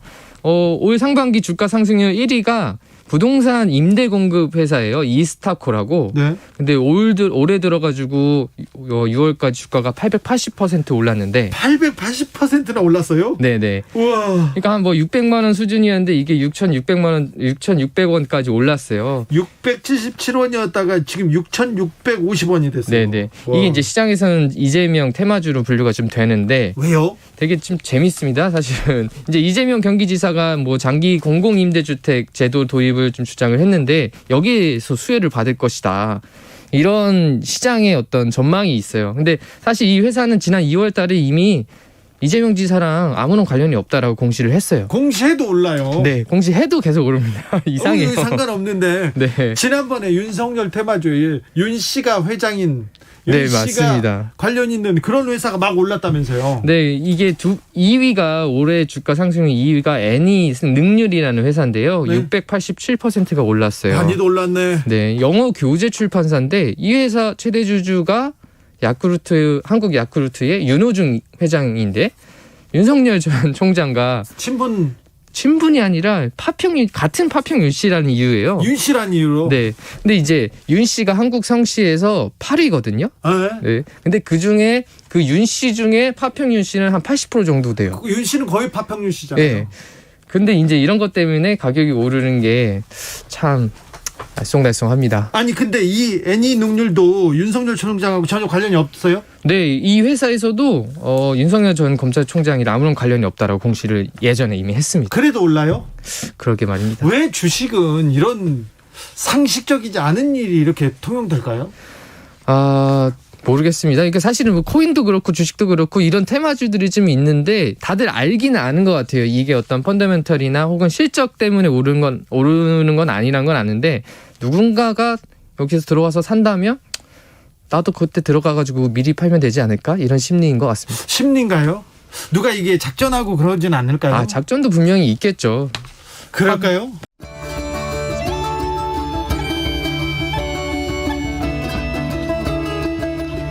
주진우 라이브 특별기획 도올의 왜 2021년 젊은 동학이 온다 제1부 도올 김용옥 선생님이 돌아오셨습니다. 노자에 이어서 이번에는 동학입니다. 오늘부터 내일 이 시간까지 도올의 동학 2부작 시작해 보겠습니다. 1894년 동학을 2021년에 젊은이들이 왜 이 코로나 시대에 왜 동학을 알아야 되는지 동학을 재해석했습니다. 도올 선생님의 동학 특강 함께 하겠습니다. 도올 선생님 어서 오세요. 네, 오랜만입니다. 건강하셨습니까? 네네, 아주 건강합니다. 어떻게 지내셨어요? 그냥 뭐 즐겁게 지내고 있죠. 선생님은 시간 나실 때 뭐 하면서 놀아요? 나는 뭐 이렇게 그냥 책 보는 게 노는 거예요. 아이, 그거 말고 책 보다가 지겨우면 아유, 나 책 보는 것도 싫어. 나 공부하는 거 싫어. 그럴 때 없습니까? 그럴 때는 가장 손쉽게 엔조이하는 거는 영화 보는 거죠. 영화 봅니까? 네. 아, 선생님도 그러세요? 아, 요새 뭐 집안에 테레비가 영화 이제 극장 스크린만큼 커가지고 네. 아주 영화 볼만해요. 네. 네. 이성 친구는 요새는 안 만나신다면서요? 네. 동경대전을 완성하셨습니다. 와, 지금 봐도 이렇게 엄청난 규모의 엄청난 볼륨의 2권의 책인데 동경대전 어떤 책입니까? 그거는 정말 어려운 질문인데 네. 우리 민족이 스스로 우리 민족 자체의 사상을 네. 하나의 경전이라고 할 수 있는 그러니까 형태로 만들어낸 우리 민족의 최초의 아주 구체적인 바이블이죠. 바이블. 네. 우리 민족 최초의 성경이다. 우리 민족, 우리 주체적인 코로나 시대에 왜 동학을 왜 주체적으로 알아야 됩니까? 이 책을 봐야 됩니까? 그러니까 동학 정신에 투철하게 되면은 네. 코로나가 금방 퇴치가 될 뿐만 아니라 예. 우리 사회 전반에 네. 건강한 바람이 일어날 수밖에 없기 때문에 네. 나는 이 시점에서 동경대전이야말로 예. 우리 젊은이들에게 던져야 할 가장 중요한 메시지가 된다고 본 것이죠. 생각이 바로 서야 된다. 이 동학이 그러면요. 우리한테 주는 정신은 뭡니까? 동학이 주는 정신이라는 건 우리 젊은이들도 교과서에서 제일 쉽게 배우는 거는 인내천이라는 말은 알 거예요. 근데 예.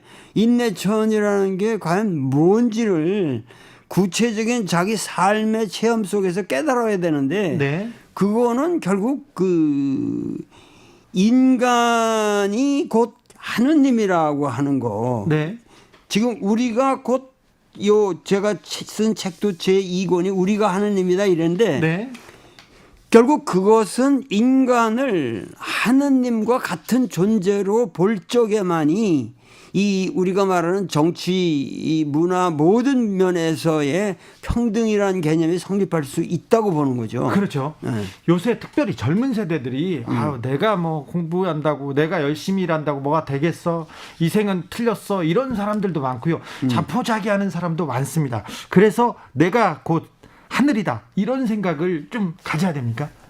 그렇죠. 인간이라는 존재처럼 존엄한 존재가 없다라는 그러니까 그 생각, 그 가정에서부터 자기 인생을 출발해야 되는데 네. 요새는 전부가 인간은 죄인이다. 나는 형편없는 하나의 초라한 인간이다라고 하는 엉뚱한 존재에서 자기 비하적인 존재에서 인생을 출발한다는 것 자체가 그렇죠. 잘못되어 있는 거죠. 그렇죠. 지금은 가만히 있으면 나는 거지돼. 나는 가만히 있으면 후퇴해. 막 이런 생각이 많은 것 같습니다. 그런데 서양의 기독교 하나님이 있고 나의 존재를 찾는 거.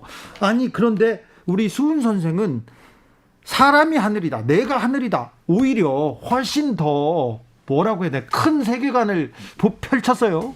그러니까는 이 서양의 사상이라고 하는 거는 하느님 앞에 모든 인간이 평등하다고 하는 게 예수 사상의 핵심이란 말이에요. 예. 그런데 그 사상의 위험성이 뭐냐면은 그 하느님 앞에 모든 인간은 평등하다는 말은 하지만 그 배경에 하느님은 여전히 인간을 지배하는 독재자로 살아있단 말이에요. 네. 그리고 인간이라는 존재가 자율적으로 살아가는 것이 아니라 하나님이 규제하는 하나님이 내려주는 하나의 섭리에 따라서만이 피동적으로 이끌려가는 존재가 될 적에는 예. 그거는 그 과거의 왕정의 독재나 똑같은 얘기가 된다는 거예요.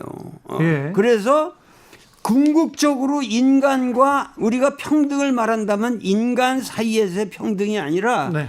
인간 전체와 하느님과의 평등을 논해야만 새로운 체제, 정치 체제라든가 새로운 우리가 갈망하는 새로운 평등 사회가 온다고 하는 거를 이제 19세기 중반에 이미 갈파하고 선포를 하신 거죠. 네. 그 평등이 지금 사람들이 말하는 공정입니까? 대선 주자들이 자꾸 공정하는데 공정이 무슨 말인지 모르겠어요. 아니, 그러니까 지금 현재 우리나라에서 공정이라고 하는 그런 개념도 네. 지금 궁극적으로 이 동학에서 말하는 사인여천이라고 하는 거, 네. 인간을 하늘과 같이 봐야 된다고 하는 거, 네. 이러한 개념의 전제가 없이 뭐 모든 사람을 시험으로 뽑자든가 그 실력 본위로 모든 것을 사람들을 발탁하는 게 공정이다. 예. 이런 식의 지금 아주 피상적인 논의는 결국은 뭐냐면은 기득권이 말하는, 그러니까 시험지다 그러면 시험지 누가 내는 거예요? 그 시험이라는 거, 시험 답안이라는 게, 우리 때도 저 장덕진 같은 사람이 모든 시험 다 패스해가지고 대통령도 그냥 시험으로 보면 나는 될 거라고 그랬다가 좀, 네. 박정희한테 좀 혼났죠. 좀 혼났다고 그러는데 그런 식의 소위 말해서 인간의 평등이라고 하는 것은 이 기존의 어떠한 인간이 태어난 사회 체제의 변혁을 전제하지 않고서는 안 되는 것이고, 그것은 곧 경제적 민주화라든가 네. 이 사회의 불공정, 이 불평등의 어떤 사회 구조를 바꾼다는 전제하에서만 가능한 거지. 네. 그걸 두고 무슨 시험 뽑아가지고 그리고 실력 본위로 한다. 그 실력이라는 게 다 이미 기득권자들에 의해서 조작된 실력들인데, 네. 그런 거에 의해서 인간이 뽑힌다 그래서 과연 그게 되느냐? 네. 그리고 시험이라는 게 인간의 훌륭한 점이 시험으로 테스트가 되냐고 그 말이에요. 그렇죠. 인격이라든가 이런 거는 전혀 무관한 얘기예요. 지식을 시험해가지고 대통령 뽑으면 우리 도울 선생님이 유리할 텐데요. 나는 시험에 꼭 잘 보는 사람이 아니에요. 근데 그냥 유리하죠. 유리하게 뭐 어학은 어학 실력 같은 건 뭐 다양하니까. 아무튼 시험으로 뭘 뽑으면 우리 도울 선생님이 1등으로 갈 것 같습니다. 선생님 책에서 이런 말씀하셨어요. 니체는 하느님을 죽이려 했다. 그러나 수우는 하느님을 살려내려 했다. 이건 또 무슨 말인가요? 사람이 하늘이라고 했는데 하느님도 살려요? 아니, 이거는 이 니체는 네. 그 서양 문명의 그 거의 2000년 동안에 그 줄기찬 서양 문명의 그 허구성, 네. 그 서양 문명이 하느님이라고 하는 전혀 무의미한 허구적 존재를 엄청난 권력의 집중체로서 파악해놓고 그걸 이 허공에다가 거대한 태산과 같은 바위를 얹혀놓고 그 밑에서 우리가 살았다 이거예요. 예. 그러니까 그 하나님이라는 거 없애자. 예. 그 뭐냐면 신을 죽여라. 그래서 신을 살해하는 거예요. 그냥 권총으로 쏘듯이. 예. 니체는. 근데 신이라는 건 실체가 없는데 그 아무리 권총 쏘아댄들 신이 살해가 됩니까? 그냥 그러니까 죽였다고 말하고. 니체는 신은 죽었다고 그냥 선포한 거지. 예. 살해하는 방법이 없어요. 예. 그러니까 이게 기독교인들이라든가 대형교회 목사님도 니체 같은 논리는 건 유치해서 그건 뭐 우리가 반박할 여지도 없다고 생각하세요. 그런데 네. 수는 니체보다 단수가 높아도 한참 높은 거예요. 뭐냐면 나는 신을 죽이려는 게 아니라 너희들이 말하는 하나님이야말로 우리 민족이 믿어온 고래적인 고조선으로부터 내려오는 홍익 인간을 말씀하신 이 하나님이라고 하는 것이 기독교의 하나님이 되어야만 한다.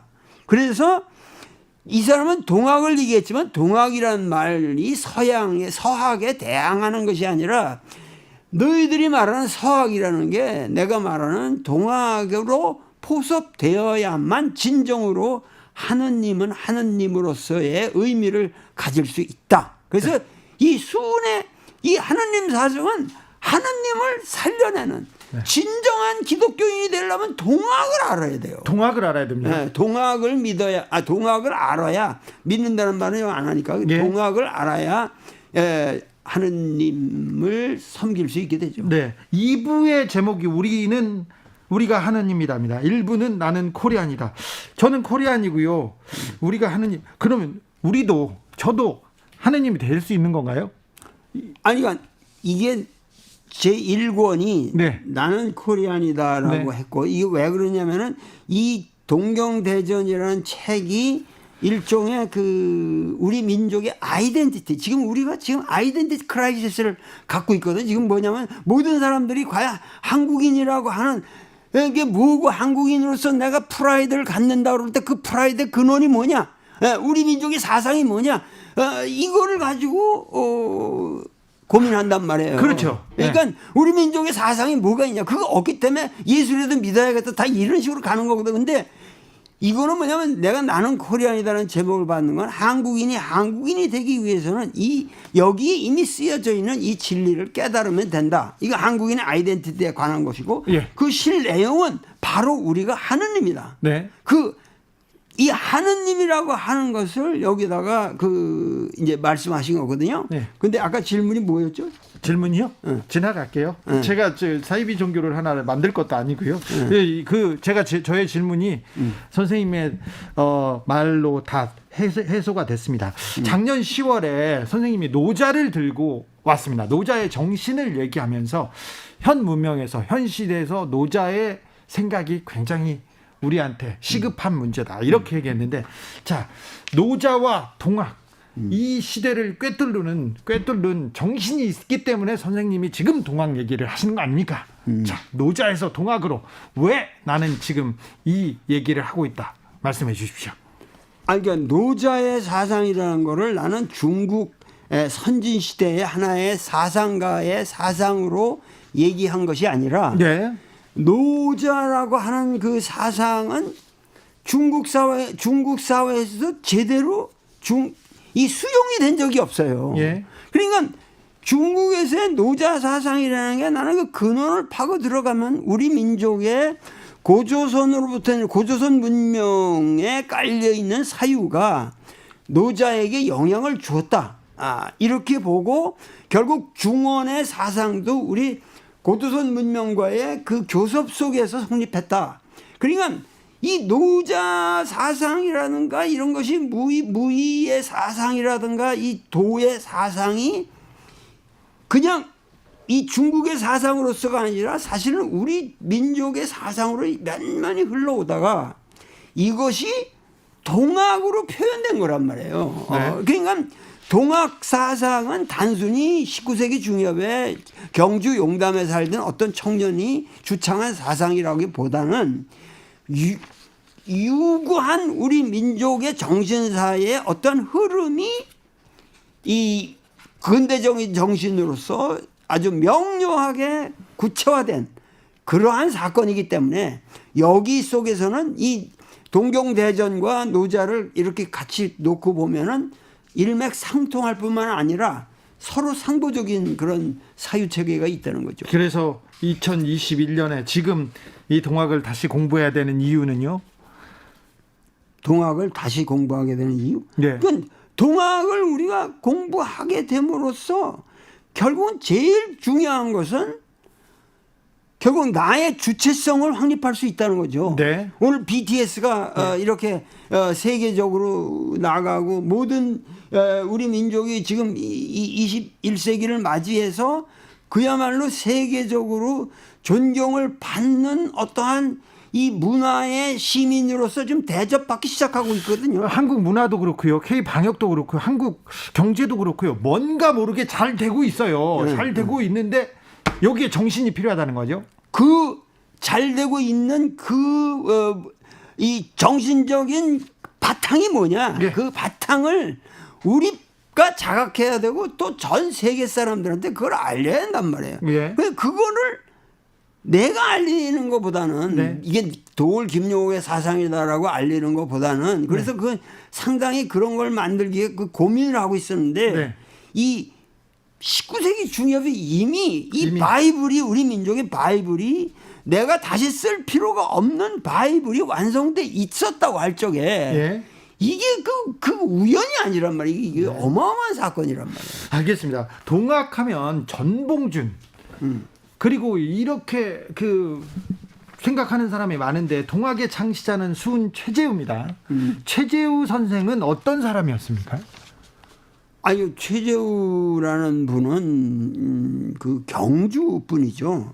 경주 분이고 이분은 엄청난 유학자 집안에서 태어난 분이에요. 근데 왜 그런 퇴계나 뭐 이런 율곡과 같은 대접을 못 받냐면은 어머니가 재가녀란 말이에요. 그러니까 재가녀의 소생이라고 하는 건 어떤 면에서 서자보다도 더 천시를 당한 거예요. 그래가지고 과거에도 응시할 수가 없고, 근데 과거에 장원급제를 하는 사람보다 더 실력이 있었단 말이에요. 그러니까 그 내면의 갈등이 얼마나 심했겠어요. 그렇게 해서 아무것도 못하니 사회적으로 모든 게 단절이 된 거예요. 자기 어마어마한 실력은 가지고 있고 그 재능이 있었는데 그 단절 속에서 그걸 풀기 위해서 이 사람은 전 세계를 그 주유하는 그러한 행상으로 그 체험을 쌓는단 말이에요. 그러면서 이 우리 민족이 거기서 그 방대한 이 장사를 하면서 보부상처럼 이 전국을 헤맨고 중국 대륙까지도 왔다 갔다 하면서 이 사람이 체험을 쌓는데 거기서 결정적인 뭐냐면 그 시대가 바로 아편전쟁이 일어났던 시기고 태평천국이 일어난 시기고 이 열강들이 중국을 완전히 아주 능멸하는 그런 시기란 말이에요. 그러니까 거기서 뭐냐면 이미 이 세계는 끝났다. 우리가 말하는 이 중화 질서는 끝났고 이 중화 질서의 붕괴라는 건 필연적으로 순망치안이라면서 입술이 없어지면 이빨이 시리듯이 조선 민중은 여기서 이 조선 왕조라고 하는 건 필연적으로 끝날 수밖에 없다. 그러니까 조선 왕조의 멸망을 예감하고 거기에 대한 이거를 어떻게 여기서 조선 왕조는 망한다고 할지라도 우리 민중은 살려야 될 거 아니냐. 그 민중을 살리는 새로운 사상을 내놓지 않으면, 근데 그 새로운 사상이라는 건 뭐냐? 그것은 반드시 서학을 극복할 수 있는 본원적인 하느님 사상이 되어야만 한다. 이렇게 해서 수훈이 나온 거예요. 수훈은 왜 동학을 외쳤을까요? 그 경험과 그 지식과 그 깨달음 끝에 이렇게 동학을 내놨을까요? 동학이라고 하는 것은 이 사람이 무슨 종교로 제창한 게 아니에요. 그러니까 이 동학의 위대성은 동학에는 믿는다는 얘기가 없어요. 동학을 믿는다라는 게 없어요. 이거 뭐냐면은 하나의 동학을 한다 그래요. 동학을 실천한다 그래요. 그러니까 인간이 인간으로서 살면 되는 거예요. 그냥 인간으로서 바르게 살면 되는 거예요. 하나님한테 진 눌려가지고 교회 나가서 사는 게 아니고 하나의 독자적인 인간으로서 하나님 없이도 내가 하나님이라는 신념 하에서 독자적으로 살 수 있는 인간의 인간다움을 가르쳤을 뿐이다. 그러니까는 믿는다라는 게 없고 조직이 없어요. 이 사람은 만약에 위험한 시기가 닥치잖아요. 그러면 제자들한테 뭐라 그러냐면, 야, 나 동학쟁이라고 선전하고 다니지 말고 동학을 포기해라. 나는 동학도라고는 말 하지 말고 배교하라고 그럽니다.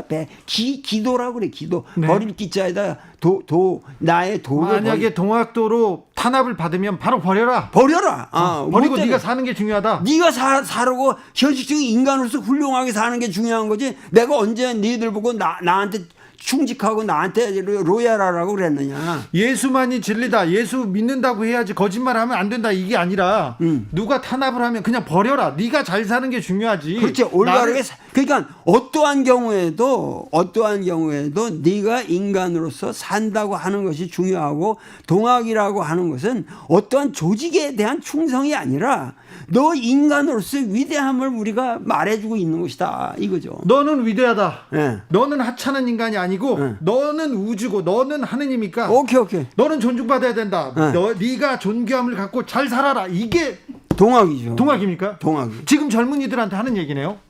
지금 젊은이들한테 바로 이러한 동학 정신이 필요한 거죠. 동경대전은 참 읽기가 좀 어려워요. 성경도 저는 못 읽겠더라고요. 그런데 이 선생님 설명을 보면 또 이게 이해가 됩니다. 이해가 되죠. 네, 그죠. 선생님 책을 봐야 되는 거고요. 네. 선생님, 동경대전의 처음은 이렇게 시작합니다. 동학은 눈물이다. 근데 모두가 눈물에 대해서 이렇게 공감할 거예요. 이 눈물의 의미가 뭡니까? 그러니까 많은 사람들이 내가 그 동학 경전이 어려운 경전이니까 이 사람이 아주 그 한문으로 쓴 그 문장이 아주 심오하고 집약해 놓은 거예요. 그럼 시 같죠. 네, 그래서 하나의 이 수운의 일구가 다산의 만구의 그 무게가 있다라고 난 그런 표현도 했는데 그렇기 때문에 어려워요. 이 사람의 그 문장이. 그런데 질문이 뭐였죠? 질문이요? 동학은 눈물이다. 눈물. 근데 내가 이거를 나도 잠깐 깜빡하네. 이렇게. 괜찮아요. 선생님 하늘이에요. 자기를 존중하세요. 감사합니다. 네. 감사합니다.